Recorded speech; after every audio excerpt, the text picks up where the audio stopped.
بسم الله اعوذ باللہ من الشیطان الرجیم بسم اللہ الرحمن الرحیم السلام علیکم ورحمۃ اللہ وبرکاتہ۔ امید ہے کہ آپ تمام حضرات خیریت سے ہوں گے۔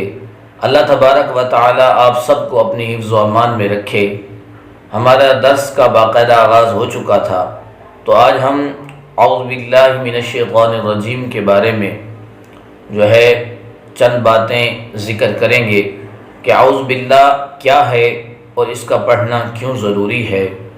اور اس کے اغراض و مقاصد کیا ہیں، اور اس کے اندر کیا حکمتیں پوشیدہ ہیں۔ تو آئیے سب سے پہلے تو یہ کہ اعوذ باللہ من الشیطان الرجیم یعنی استعاذہ، پناہ میں لے لینا، یہ کیوں ضروری ہے۔ سورہ النحل کے اندر اللہ رب العزت فرماتا ہے کہ فَإِذَا قَرَأْتَ الْقُرْآنَ فَاسْتَعِذْ بِاللَّهِ مِنَ الشَّيْطَانِ الرَّجِيمِ، بس جب تم قرآن کی تلاوت کرنے لگو تو اپنے آپ کو شیطان مردود سے اللہ کی پناہ میں لے لیا کرو۔ اور اس کے اندر بے شمار حکمتیں ہیں، اور جن میں سے چند ایک کا ذکر کیا جاتا ہے۔ سب سے بڑی حکمت تو یہ ہے کہ اپنے آپ کو کمزور سمجھ کر اور اپنے رب کی قدرت کا اظہار کرنا، اور اپنے آپ کو جہل تصور کر کے اپنے رب کے عدل اور انصاف کا ذکر کرنا، اور اپنے آپ کو اختلال میں ڈوبا ہوا سمجھ کر اللہ رب العزت کے فضل کو اس کا اظہار کرنا، اپنے اوپر غالب سمجھنا۔ اسی طرح اور بھی اس کے بہت سی حکمتیں ہیں۔ ایک حکمت جو نبی کریم علیہ السلام کی حدیث مبارکہ سے ظاہر ہوتی ہے، آقا کریم علیہ السلام نے فرمایا کہ من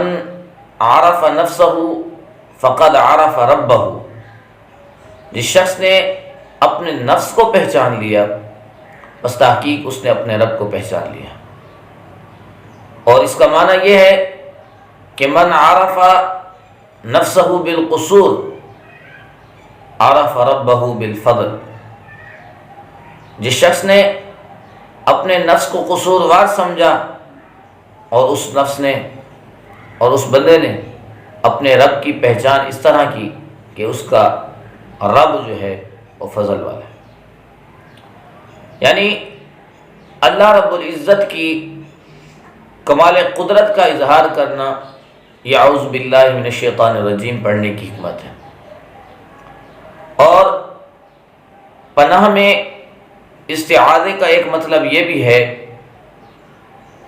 کہ آپ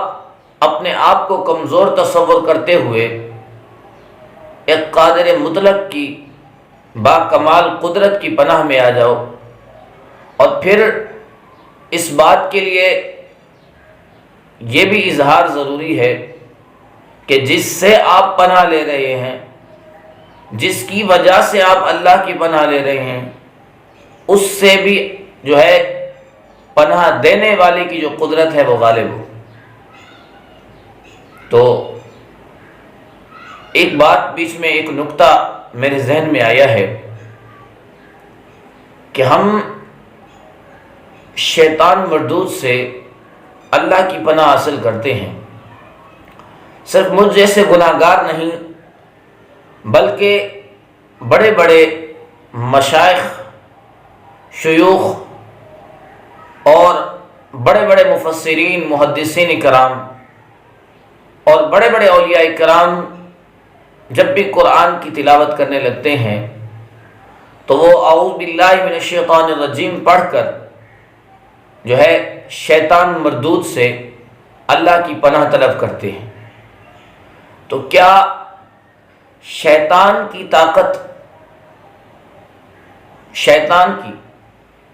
طاقت ان اولیاء سے، ان شیوخ سے اور ان مفسرین و محدثین کرام سے زیادہ ہے؟ تو جب شیطان کو اس قدر طاقت دی گئی ہے، اس قدر غلبہ دیا گیا ہے کہ بڑے بڑے مفسرین و محدثین اس سے پناہ مانگتے چلے آ رہے ہیں، تو آپ سوچیں کہ اس ذات نے جب ایک دشمن کو، انسانیت کے دشمن کو، مخلوق کے دشمن کو، اور اللہ رب العزت کے سب سے بڑے نافرمان کو جب اتنی طاقت سے نوازا ہے، تو اس نے اپنے محبوبوں کو کتنی طاقت سے نوازا ہوگا، تو اس نے اپنے محبوب کو کتنی طاقت عطا فرمائی ہوگی۔ تو دوستو، اعوذ باللہ من الشیطان الرجیم کے اغراض و مقاصد کی بھی تعداد زیادہ ہے، جن میں سے چند ایک کو ذکر کر رہا ہوں۔ سب سے پہلا مقصد یہ ہے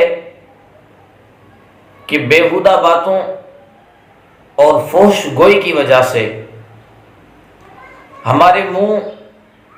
اور زبان کی پلیدی کو استعاذہ سے دور کیا جاتا ہے، جیسا کہ حضرت امام جعفر صادق رضی اللہ تعالیٰ عنہ فرماتے ہیں کہ انسان کذب یعنی جھوٹ، غیبت کی وجہ سے اپنی زبان کو ناپاک کر لیتا ہے، اور جب وہ استعاذہ کرتا ہے یعنی اعوذ باللہ من الشیطان الرجیم پڑھتا ہے، تو اس کی زبان جو ہے وہ اس پلیدی سے پاک ہو جاتی ہے۔ اسی طرح استعاذہ کی دوسری جو ہے غرض اور دوسرا مقصد یہ ہے کہ دوران تلاوت جو خلل اور وسوسائس جو شیطان کی طرف سے آپ پہنچ